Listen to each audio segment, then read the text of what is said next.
Durante años, Occidente temió a un avión que, en teoría, podía devastar ciudades enteras. Un bombardero enorme, ruidoso, pesado, de aspecto imponente y presencia brutal.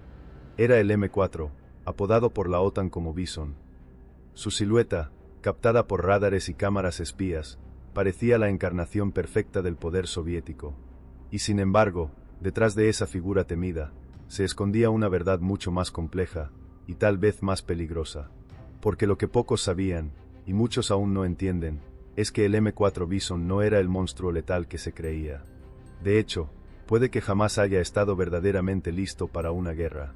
Pero su existencia, su forma, su número aparente, bastaron para crear un terremoto en la estrategia global. Bastaron para empujar a Estados Unidos a acelerar su programa de bombarderos, para justificar miles de millones de dólares en armas nucleares, para alimentar un estado de paranoia que duró décadas. Todo eso, gracias a un avión que no era lo que parecía ser. ¿Y si te dijera que parte de la Guerra Fría se basó en una ilusión? ¿Y si uno de los mayores temores del Pentágono fue provocado no por un arma real, sino por una maniobra de propaganda con alas? Puede que esta historia no sea para todos. Hay quienes prefieren pensar que el mundo se mantiene en equilibrio gracias a la fuerza bruta, a la precisión tecnológica, a la superioridad militar. Pero si decides quedarte, vas a descubrir algo muy distinto, que hay momentos en los que el miedo es más poderoso que cualquier misil, y que el Bison no necesitó volar bien ni bombardear nada, para ganar una guerra invisible. Quizás, después de conocer esta historia, te cuestiones todo lo que sabes sobre la carrera armamentista, la estrategia soviética, y la fragilidad de las grandes potencias. Claro, también es posible que esto no sea para ti. Puede que prefieras quedarte con la versión oficial, con la historia pulida, con las líneas bien definidas de los libros de texto. Pero si estás dispuesto a mirar más allá de la superficie, nuestras fuerzas podrían combinarse para construir algo verdaderamente revelador. Antes de comenzar, ¿por qué no te suscribes y te unes a nuestra comunidad de apasionados por la aviación? Aquí descubrirás la historia detrás de los aviones más legendarios, las innovaciones que revolucionaron el vuelo y las hazañas de los pilotos que desafiaron los cielos. Mientras lo haces, activa la campana de notificaciones para no perderte ninguna de nuestras increíbles historias.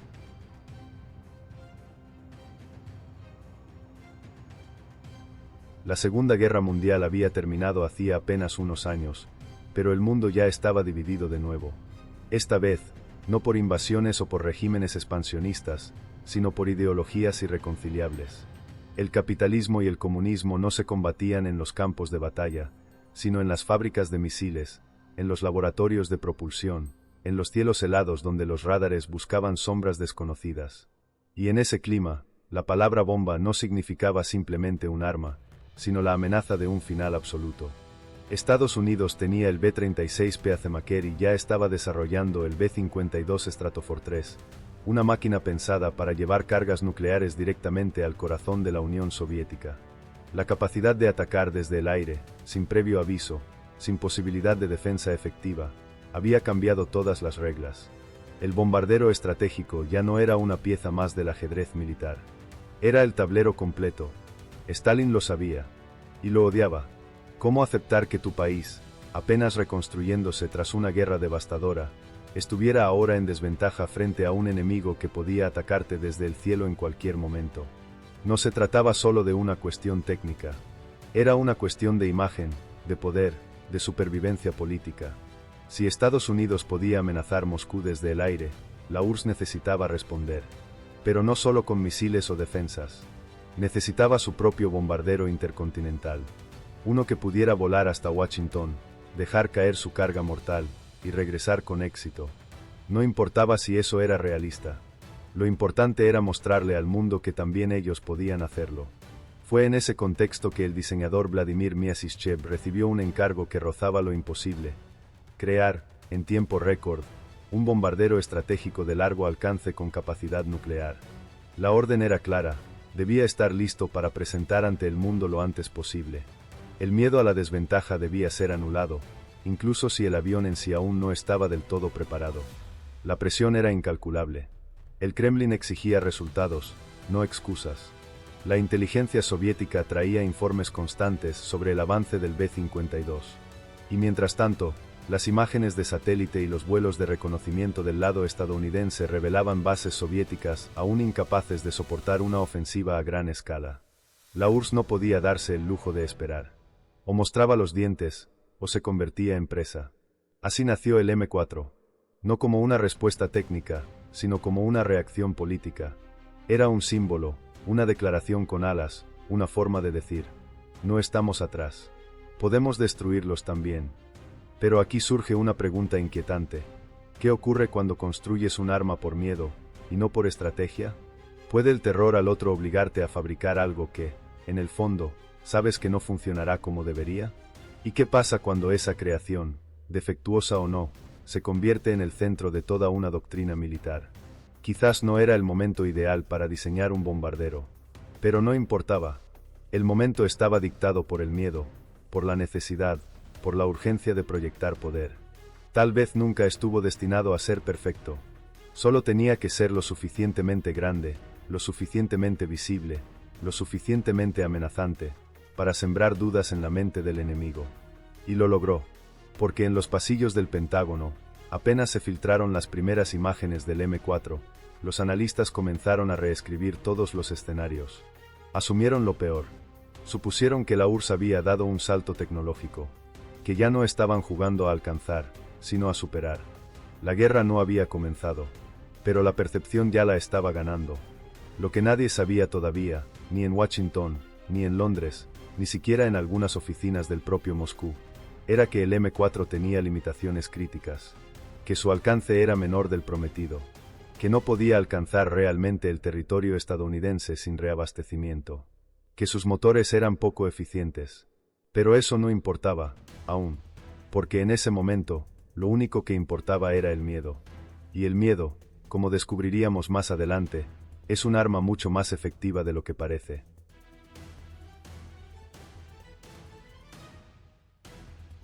Diseñar un bombardero intercontinental desde cero es, incluso en condiciones óptimas, una tarea monumental. Requiere años de desarrollo, pruebas, rediseños, validaciones estructurales, integración electrónica, ensayos de carga, de autonomía, de resistencia a condiciones extremas. Pero en la Unión Soviética de principios de los años 50, esas condiciones no existían. Lo único que había era presión. Presión del Kremlin. Presión de los servicios de inteligencia. Presión del enemigo. Y presión del tiempo. El encargo que recibió el ingeniero Vladimir Myasishchev fue tan ambicioso como suicida: crear el primer bombardero soviético con capacidad de alcanzar Estados Unidos, cargar bombas nucleares, y regresar. El objetivo no era solo técnico, sino simbólico. El M4 debía gritar al mundo: nosotros también podemos. Pero detrás de ese grito se escondía un murmullo de duda. Desde el principio, el proyecto arrastró problemas estructurales. El diseño original requería una célula capaz de sostener un peso tremendo en condiciones de altitud extrema, velocidad alta y con motores que aún no existían en la URSS. Los primeros prototipos usaron turbinas RD-3M, una evolución apresurada de motores diseñados originalmente para cazas. Eran potentes, sí, pero ineficientes.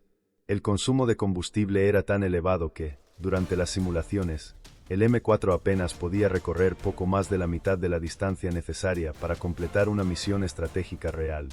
Y aún así, el proyecto siguió adelante. ¿Por qué se forzó tanto el desarrollo de un avión que no estaba listo? ¿Qué empujó a la cúpula soviética a priorizar la forma por encima de la función? La respuesta es más política que técnica: la percepción. En la mente de los líderes soviéticos, no era necesario que el M4 fuera operativo de inmediato. Lo importante era que existiera, que se construyeran unidades, que volaran en desfiles, que los satélites occidentales los fotografiaran alineados en bases estratégicas. El avión se convirtió en una herramienta de teatro, una pieza de utilería en una obra geopolítica donde lo que importaba no era el guión real, sino lo que el público, en este caso, Occidente, creía que estaba ocurriendo. Pero aquí es donde la historia empieza a torcerse peligrosamente. A medida que el desarrollo avanzaba, se tomaron atajos. Ensayos que deberían haber durado meses se comprimieron en semanas. Reportes sobre vibraciones estructurales fueron ignorados. Las alas, diseñadas con una flecha agresiva para imitar el aspecto moderno de los bombarderos estadounidenses, generaban inestabilidad a ciertas velocidades. El tren de aterrizaje, debido al enorme peso del aparato, sufría un desgaste excesivo. Incluso la capacidad interna de combustible tuvo que ser modificada una y otra vez para ajustar el balance de carga.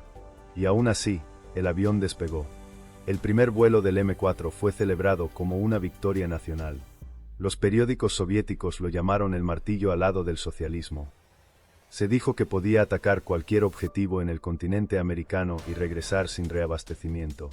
Se mostró en exhibiciones con iluminación especial, ocultando sus imperfecciones. Los números fueron inflados, los diagramas, alterados. Se vendió una ilusión como si fuera una amenaza concreta. Pero, ¿qué pasaba dentro de la cabina de los pilotos? ¿Qué sentían los ingenieros que sabían la verdad técnica, pero veían cómo su creación era utilizada como arma psicológica? Muchos veteranos del programa M4 contaron años después, en entrevistas que solo aparecieron tras la caída de la URSS, que sabían que el avión tenía limitaciones, que no era capaz de cumplir su misión original sin ayuda externa, que sus motores necesitaban reemplazo urgente, que el radar era rudimentario y la electrónica, casi simbólica.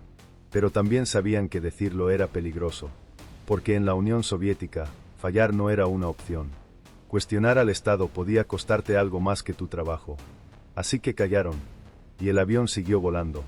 Tal vez no era perfecto, tal vez no era funcional, pero era visible, era grande, y sobre todo, era creíble.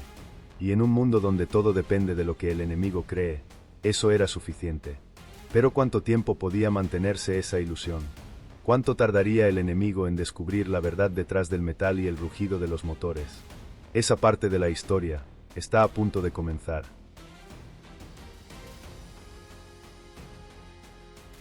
El año era 1955. En Occidente, los analistas de inteligencia miraban con nerviosismo lo que ocurría tras el telón de acero. Había rumores, informes incompletos, fotografías borrosas, señales de radar captadas por error. Pero había algo más peligroso que todo eso, el silencio soviético. Porque cuando un régimen autoritario no muestra nada, lo poco que muestra se vuelve ruido ensordecedor. Y entonces ocurrió. En el Día de la Aviación, un evento celebrado en el aeródromo de Tusino, al oeste de Moscú, la Unión Soviética organizó una exhibición aérea para demostrar su superioridad. No fue casual. No fue un espectáculo. Fue una operación estratégica. Frente a una audiencia internacional cuidadosamente seleccionada, agregados militares, diplomáticos, espías disfrazados de periodistas, el cielo ruso rugió con el paso de los primeros bombarderos estratégicos de largo alcance jamás vistos por ojos occidentales, el Myasishchev M4. Uno tras otro, los gigantes alados atravesaron el firmamento con una precisión coreografiada. Las cámaras grababan. Los binoculares no paraban. Las libretas se llenaban de anotaciones frenéticas. Se contaron 28 aviones. Y todos iguales. Todos M4. Todos en formación. Todos reales. ¿O no? Lo que nadie sabía en ese momento era que los soviéticos acababan de ejecutar una maniobra de engaño tan simple como brillante. Los mismos aviones sobrevolaron la pista 2 veces desde diferentes direcciones, en formaciones distintas, con algunos cambios sutiles. El efecto fue devastador. Quienes observaban desde tierra asumieron que estaban viendo 2 grupos separados. 2 escuadrones completos. Y así, sin disparar una sola bala, sin lanzar una sola bomba, la Unión Soviética duplicó su arsenal estratégico ante los ojos de Occidente. ¿Qué pasa cuando tu enemigo cree que tienes el doble de lo que realmente posees? ¿Qué hace una potencia cuando el miedo a quedarse atrás supera la lógica técnica? ¿Qué ocurre cuando los analistas, enfrentados al riesgo de subestimar al adversario, eligen asumir lo peor, solo por si acaso? Eso fue exactamente lo que sucedió. En el Pentágono, el efecto fue inmediato. Se convocaron sesiones de emergencia. Se reescribieron estimaciones de inteligencia.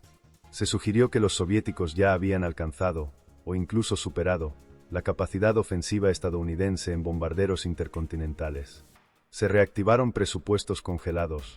Se priorizaron los programas de alerta temprana. Se aceleró el despliegue del B-52. Todo, por una ilusión. Pero aquí es donde la historia se vuelve aún más fascinante. Estados Unidos, al no poder confirmar el número real de aviones, asumió lo peor. Y esa suposición fue suficiente para cambiar la política exterior, para justificar inversiones billonarias, para consolidar la doctrina de destrucción mutua asegurada. Una decisión basada no en pruebas, sino en percepción. ¿Puede una mentira bien ejecutada crear una reacción real? ¿Puede un desfile convertirse en un arma? ¿Puede un avión ineficiente provocar una carrera armamentista solo por aparecer en el momento correcto, en el lugar correcto, ante los ojos correctos? La respuesta está escrita en la historia. Y aunque años después, con la llegada de satélites espía y vuelos de reconocimiento U-2, se descubrió que el número real de M4 era mucho menor al temido, para entonces el daño ya estaba hecho. El mundo ya se había dividido en dos bloques enfrentados por el miedo. Y ese miedo tenía alas. Quizás nunca hubo decenas de M4. Pero durante esos minutos en el cielo de Moscú, parecía que la Unión Soviética podía arrasar el mundo. Y en política, como en guerra, a veces lo que parece, basta para actuar. Puede que tú y yo sepamos hoy que fue un truco. Pero en 1955, nadie lo sabía. Y esa incertidumbre cambió el curso de la historia. La Guerra Fría no solo se libró con ejércitos y espías, se libró con símbolos, y nada era más simbólico que los bombarderos estratégicos. En un mundo donde la amenaza nuclear lo decidía todo, tener el avión más grande, más rápido, más letal, era una declaración directa al enemigo. Podemos destruirte. Y estamos listos para hacerlo.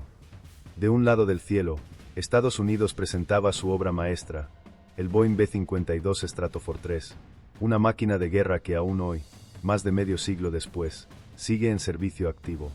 Del otro lado, la Unión Soviética mostraba su propia apuesta, el Myasishchev M4 Bison, grande, ruidoso, amenazante.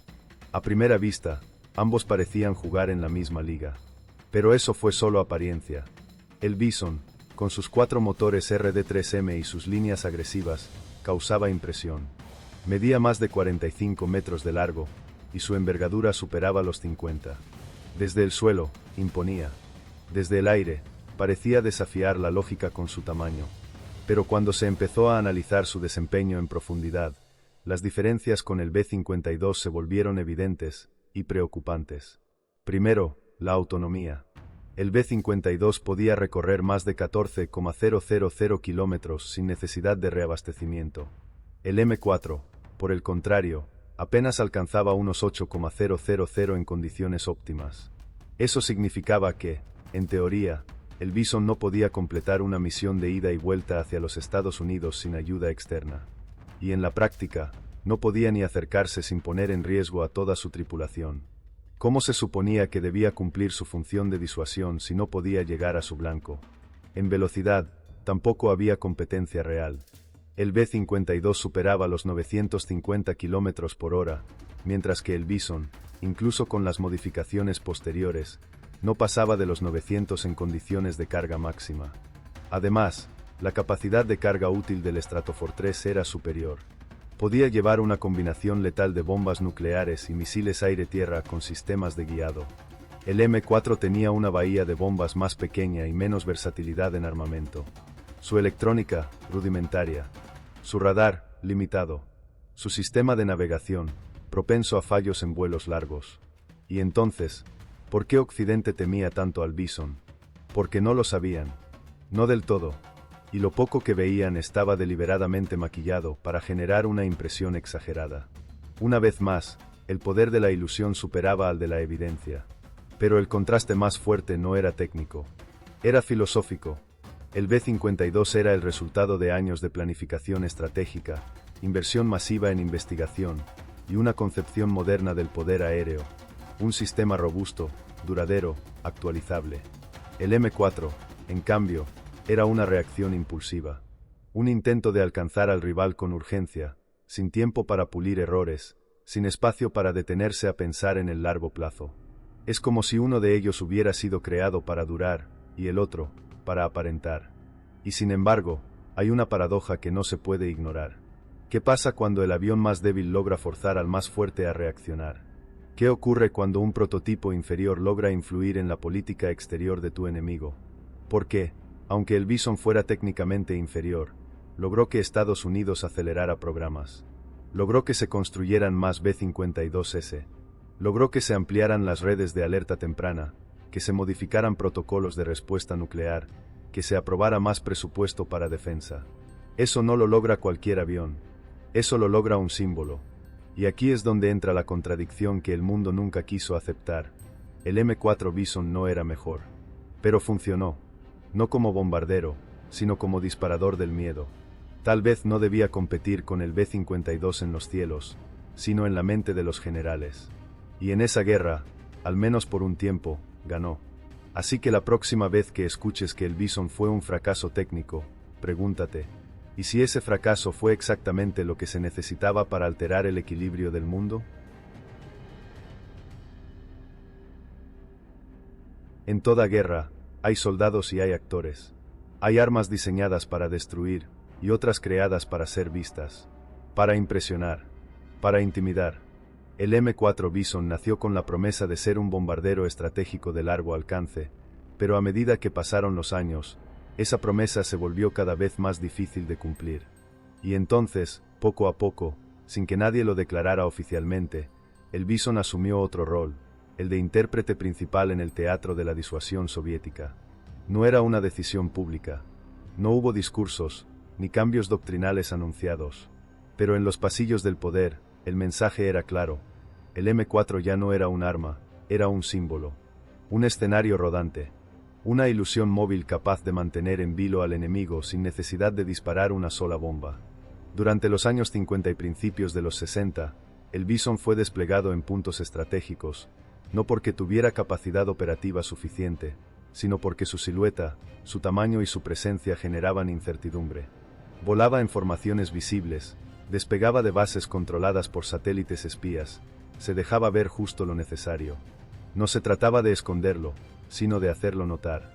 ¿Qué pasa cuando un avión vuela no para combatir, sino para ser observado? ¿Qué tan efectiva puede ser una máquina que nunca cumple su propósito técnico, pero logra su objetivo político? Mucho más de lo que te imaginas.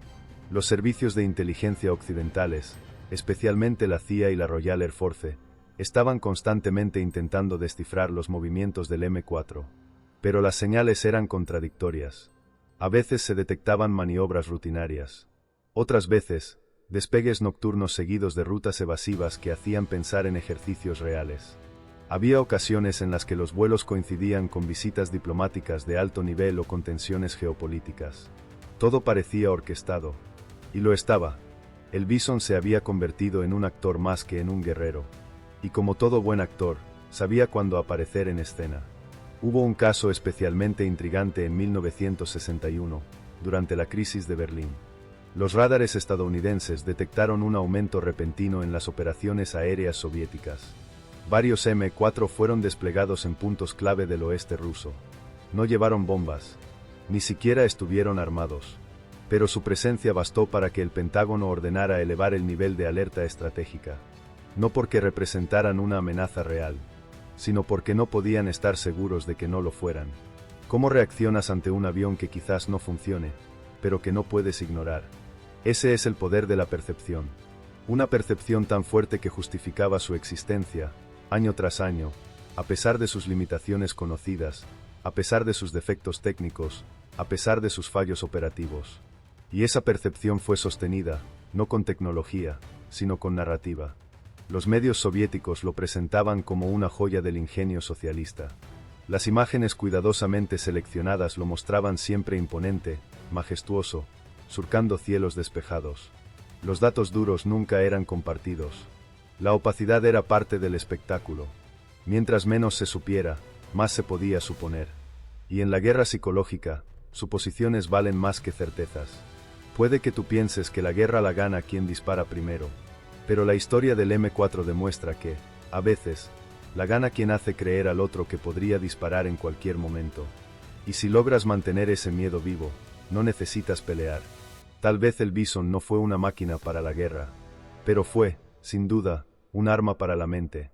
Y esas, como verás más adelante, son mucho más difíciles de desarmar.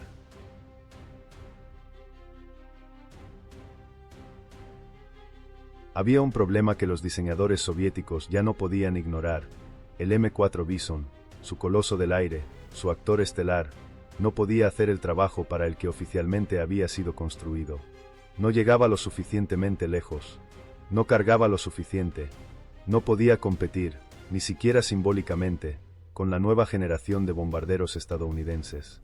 El B-52 ya era un monstruo operativo. Tenía versiones en evolución. Volaba más lejos, más rápido, mejor. Y mientras tanto, el M4 envejecía mal. Pero había algo peor que tener un avión ineficaz, que el enemigo lo supiera. La Unión Soviética no podía permitirse mostrar debilidad. Admitir que su flota estratégica era un tigre de papel sería un suicidio diplomático. Así que tomó una decisión desesperada: actualizar el Bison, darle una segunda vida, hacer creer al mundo, y tal vez convencerse a sí misma, de que aún había futuro para el gigante. Así nació el 3M, una versión modernizada del M4, y con él, una nueva narrativa. Los cambios eran reales, aunque limitados. El 3M incorporó motores nuevos, los Dobrynin VD-7, más eficientes que los anteriores, aunque aún por debajo de lo necesario para vuelos intercontinentales sin reabastecimiento. También se hicieron modificaciones estructurales, un nuevo diseño del fuselaje para reducir resistencia, mejoras en la bahía de bombas, algunos ajustes en la aviónica. Desde fuera, parecía otro avión. Desde dentro, era el mismo, maquillado. ¿Puede un rediseño salvar una máquina que nació con errores estructurales? ¿Y cuánto puede aguantar un sistema que no fue construido para evolucionar, sino para impresionar? El 3M fue presentado como un salto adelante, y durante un tiempo, logró calmar las dudas. Los nuevos motores le permitían al menos alcanzar blancos en Europa Occidental. La URSS anunció nuevas capacidades, nuevas tácticas, nuevas rutas de vuelo. Se volvió a mostrar en desfiles. Se volvió a exhibir ante los ojos del enemigo. Pero esta vez, había una diferencia fundamental: ya nadie creía del todo. Los servicios de inteligencia estadounidenses y británicos habían recopilado suficiente información para saber que el avión seguía limitado. Sus pruebas con reabastecimiento en vuelo eran torpes. Su consumo de combustible, aunque reducido, seguía siendo ineficiente. Sus sistemas electrónicos seguían siendo básicos. Ya no bastaba con mostrarlo. Había que probarlo. Y el M4, incluso con la máscara del 3M, no podía sostener el disfraz mucho más. Pero aquí es donde la historia da un giro oscuro. Porque a pesar de saber todo eso, el avión siguió volando. No porque fuera útil, sino porque era necesario. No porque fuera letal, sino porque era parte del ecosistema de miedo que sostenía la estructura estratégica soviética. Eliminarlo sería admitir que todo había sido una fachada. Y en política, admitir un error no siempre es una opción. Entonces, comenzó una transformación aún más radical. Algunas unidades 3M fueron modificadas como cisternas voladoras. Ahora ya no servían para atacar, sino para servir a los verdaderos atacantes, los Tu-95BR, los misiles estratégicos, los cazas de largo alcance. El Bison, aquel bombardero que había nacido para proyectar terror, fue degradado a repartidor de combustible. ¿Cómo se digiere algo así dentro de una potencia militar? ¿Qué implica cuando tu símbolo de supremacía pasa a ser un camión cisterna con alas? La URSS nunca lo reconoció públicamente. Nunca dijo que el avión había fracasado. Simplemente, lo reconvirtió. Lo ocultó bajo nuevas funciones. Le dio otra narrativa.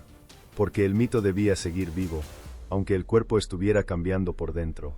Tal vez ya no servía para asustar, pero sí para sostener la idea de que aún había una flota estratégica numerosa, activa, operativa. Y eso, para el enemigo, seguía siendo una preocupación. Quizá en Occidente ya sabían la verdad, pero sabían también que no podían estar completamente seguros. Y en esa duda, el M4 aún tenía valor. Puede que nunca haya sido el bombardero que soñó Stalin, pero fue otra cosa, un cadáver en movimiento, una amenaza sin dientes, una silueta del pasado disfrazada de futuro. Y en la Guerra Fría, eso bastaba para seguir jugando.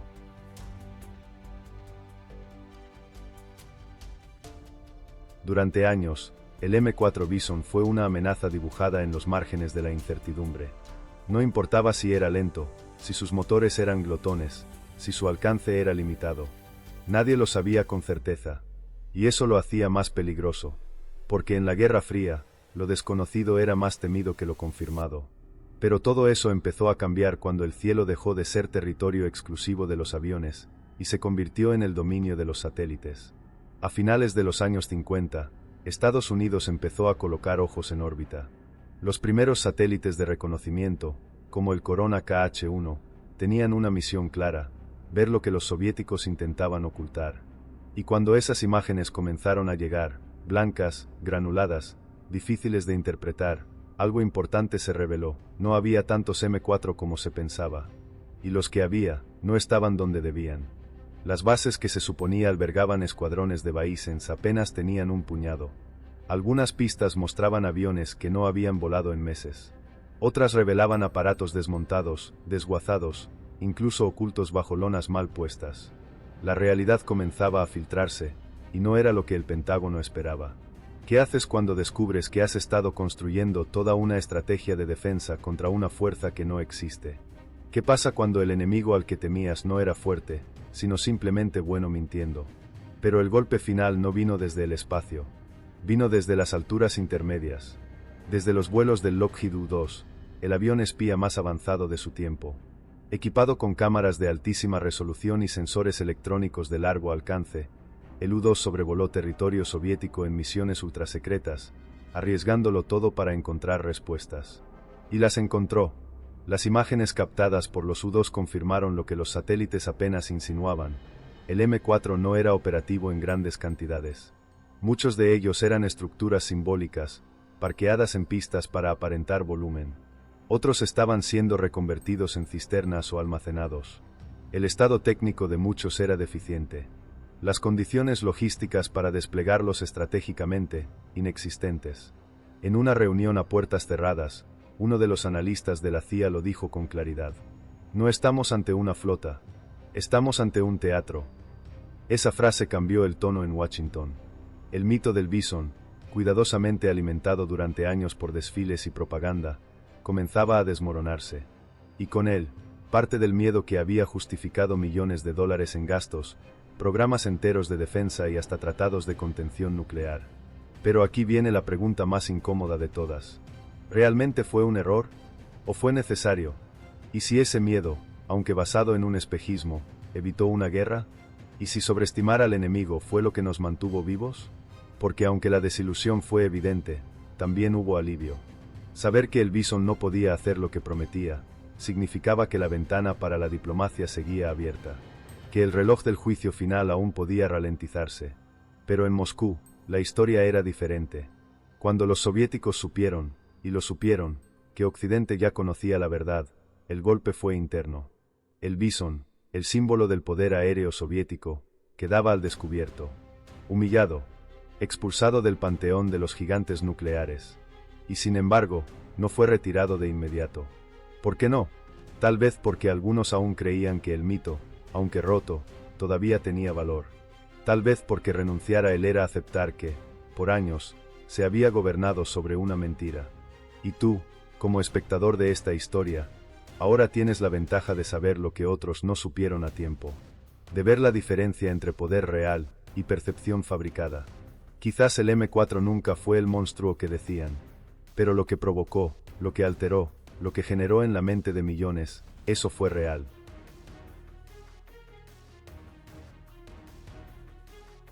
La historia suele escribirse con datos, cifras, rendimiento, victorias. Pero hay otra historia, menos visible, que se escribe con miedo, percepción, reacción. Una historia que no depende de lo que realmente ocurre, sino de lo que se cree que puede ocurrir. Y es ahí donde el M4 Bison dejó su huella más profunda. No fue en los cielos, ni en los hangares, ni siquiera en las pistas de desfile. Fue en los documentos clasificados, en los simulacros estratégicos, en las salas de crisis, en las mentes de quienes definían el destino de las naciones. Porque aunque el Bison no pudo cumplir jamás su promesa técnica, cambió algo más importante: la forma en que las potencias pensaban la guerra. Cuando el mundo creyó que el M4 podía llegar a Nueva York, que existían decenas, quizás cientos de ellos listos para despegar, las doctrinas de defensa aérea se reescribieron. Los radares se extendieron, las bases se reforzaron, se diseñaron misiles antiaéreos, protocolos de interceptación, rutas de dispersión. El NORAD amplió sus capacidades. El Strategic Air Command diseñó nuevas rutas de ataque y repliegue. Todo eso, motivado por un avión que no podía hacerlo. ¿Qué clase de poder tiene un mito capaz de alterar los cimientos de una doctrina militar global? En Estados Unidos, el Bison fue una lección. Una advertencia. Los altos mandos comprendieron que no bastaba con tener satélites y espías. También había que tener la voluntad de cuestionar las certezas, de analizar las apariencias, de no construir estrategias sobre ilusiones, aunque eso implicara asumir riesgos. Pero también ocurrió algo más curioso, más silencioso, más perturbador. La ilusión del M4 se convirtió en un modelo. No en términos de diseño, sino de enfoque. Porque si los soviéticos habían logrado influir en la estrategia occidental con un bombardero técnicamente inferior, ¿qué impediría que otros hicieran lo mismo? ¿Y si el verdadero campo de batalla no era el cielo, sino la percepción? ¿Y si bastaba con parecer peligroso, con mostrarse poderoso, con actuar como si se tuviera lo necesario, para lograr que el enemigo reaccionara como si lo tuvieras de verdad?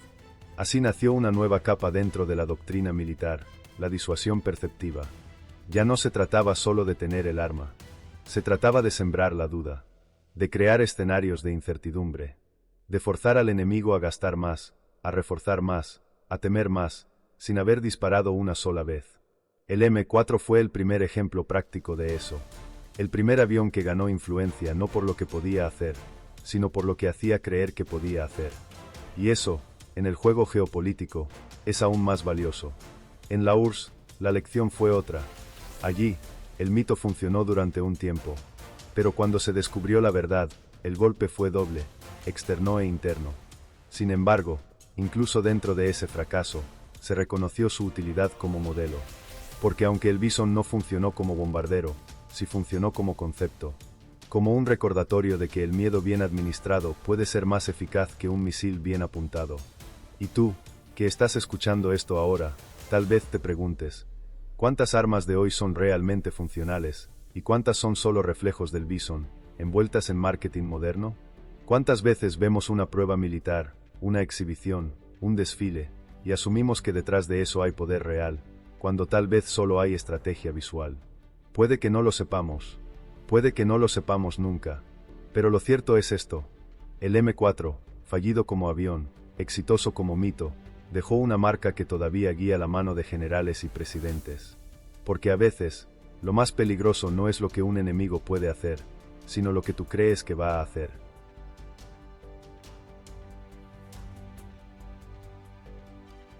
Todo lo que sube, debe aterrizar. Y en la aviación, eso no es solo una ley física, es una metáfora inevitable. El Myasishchev M4 Bison, una vez presentado como el martillo alado de la URSS, fue descendiendo lenta y silenciosamente en la jerarquía militar soviética. No hubo anuncios, ni despedidas, ni funerales oficiales. Solo un deslizamiento progresivo hacia la irrelevancia, sin que nadie lo dijera en voz alta. Al comienzo de los años 60, ya estaba claro que el M4 no podía competir con la nueva generación de bombarderos, ni con los misiles balísticos intercontinentales que se convertían en el nuevo estándar de la disuasión estratégica. El espacio aéreo se volvía más letal, más vigilado, más complejo. Y el Bison, con su enorme estructura y motores anticuados, era cada vez más un blanco fácil que una amenaza real.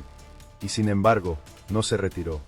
¿Por qué mantener en el aire un avión que ya no servía para atacar? La respuesta fue tan soviética como lógica, adaptarlo para otra función. Si no podía ser un puño, que al menos fuera una mano que sostuviera. Así comenzaron los programas para convertir al M4 en cisterna voladora, una nave de apoyo cuya única función sería reabastecer a otros aviones más modernos, más rápidos, más relevantes. Una reconversión humillante, sí, pero también necesaria. Se retiraron las bahías de bombas, se instalaron tanques adicionales, se modificaron los sistemas hidráulicos, se colocaron sondas de transferencia. Algunas unidades del modelo 3MS-2 pasaron a formar parte de regimientos de apoyo estratégico. Volaban misiones largas, muchas veces en rutas vacías del sur de la URSS, simplemente para mantener operativos a otros sistemas. Ya no eran temidos. Ya nadie los espiaba. Ni siquiera los satélites se molestaban en fotografiarlos. Pero aquí es donde el gigante moribundo demuestra una última lección, que incluso sin gloria, puede haber propósito. Porque el Bison, incluso convertido en camión de combustible con alas, cumplía un rol crucial. Extendía el alcance de los verdaderos bombarderos. Sostenía misiones de entrenamiento. Participaba en ejercicios conjuntos. Y sobre todo, mantenía viva, aunque en coma, la infraestructura que algún día sostuvo el poder estratégico soviético. Algunos de estos vuelos fueron rutinarios. Otros, simbólicos. En 1979, durante una operación de demostración cerca de Mongolia, una formación de Tu-95 fue reabastecida en pleno vuelo por un M4 modificado.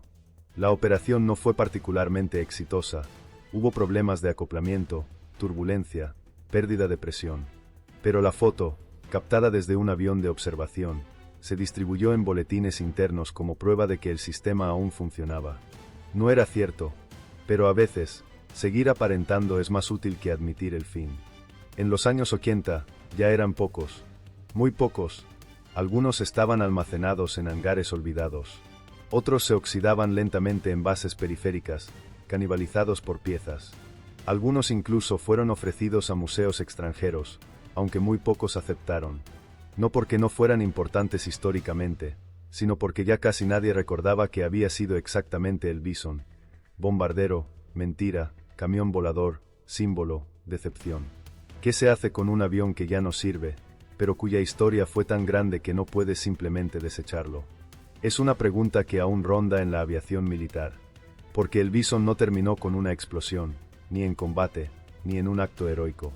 Simplemente, se fue apagando, dejando una estela de dudas, de inversiones inútiles, de recuerdos borrosos. Pero quizás, en sus últimos vuelos, el Bison logró algo que ni sus diseñadores imaginaron: convertirse en reflejo de toda una era. Una época en que lo aparente valía más que lo real. En que el cielo se llenaba de monstruos que no eran tales. En que el miedo era más eficaz que la fuerza. Y ahora que sabes esto, ahora que conoces su verdadero final, puedes decidir por ti mismo que fue el M4 Bison. ¿Una máquina mal diseñada? ¿Una herramienta de engaño brillante? ¿Un error costoso? ¿O un actor que supo improvisar su papel hasta el último acto? Quizá no hay una sola respuesta. Quizá ese sea su verdadero legado.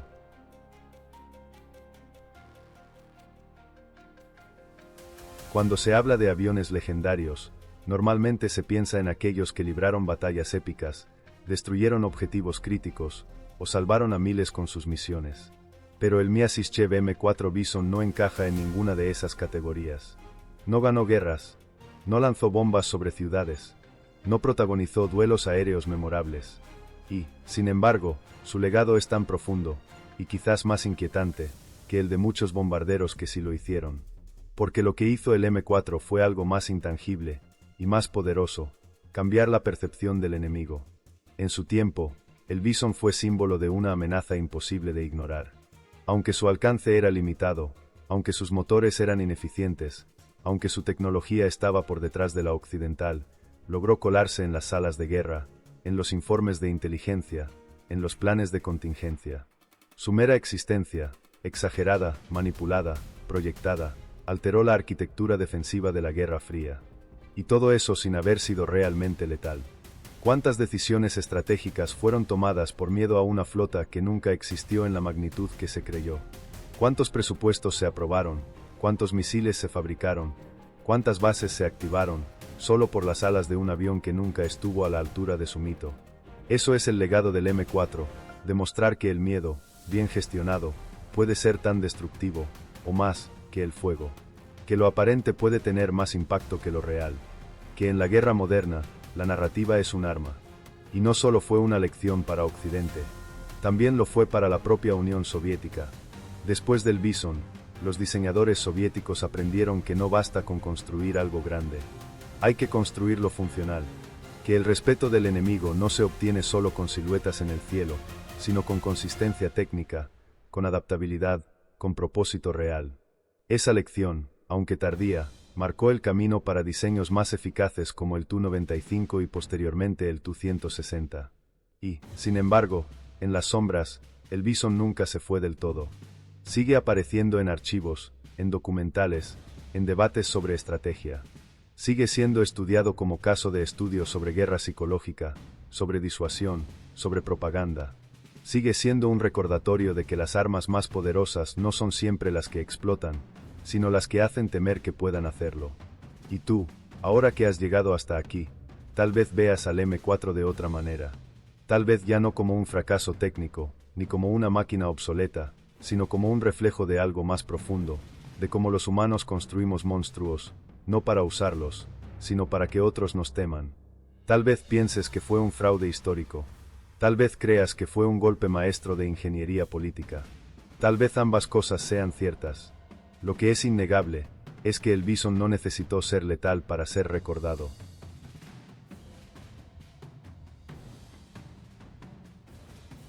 Puede que el Myasishchev M4 Bison no haya sido el mejor bombardero de su tiempo. Puede que nunca haya volado una misión real de combate. Puede que sus defectos lo hayan condenado desde su nacimiento. Pero reducirlo a una máquina fallida sería perder de vista lo más importante que nos dejó, la prueba definitiva de que en la guerra, lo que se ve no siempre es lo que mata. Porque el Bison nunca necesitó disparar para alterar el rumbo de la historia. Bastó con que existiera, con que sobrevolara desfiles, con que apareciera en fotografías borrosas y radares nerviosos. Bastó con que el enemigo creyera que podía hacerlo. Y en esa creencia, en esa duda, en ese miedo fabricado, cumplió su misión. Hay algo inquietante en eso, ¿no crees? Que una máquina pueda ser útil no por su desempeño, sino por el mito que la rodea. Que pueda redibujar estrategias globales simplemente por parecer peligrosa. Que su mayor victoria no esté en el campo de batalla, sino en la mente de sus adversarios. Y esa, quizás, es la lección más valiosa del M4 Bison. Porque hoy seguimos viendo el mismo patrón. Aviones invisibles, drones autónomos, armas que prometen cambiar la guerra sin necesidad de usarla. La tecnología avanza, sí, pero la estrategia emocional sigue siendo la misma: construir miedo, proyectar fuerza, fabricar percepciones. ¿Y si parte de lo que vemos hoy es, en el fondo, otra versión del Bison? ¿Y si seguimos gastando miles de millones no para prepararnos, sino para no quedar atrás frente a monstruos que tal vez ni siquiera existen? Tal vez el verdadero poder no está en el misil, sino en la sombra que proyecta. Tal vez la guerra ya no se gana con disparos, sino con silencios bien administrados. Y tú, que has acompañado esta historia hasta el final, ya lo sabes, el M4 no fue una máquina de guerra. Fue un espejismo armado, un susurro transformado en rugido, una mentira convertida en doctrina. Y por eso, aunque no haya destruido nada, cambió todo.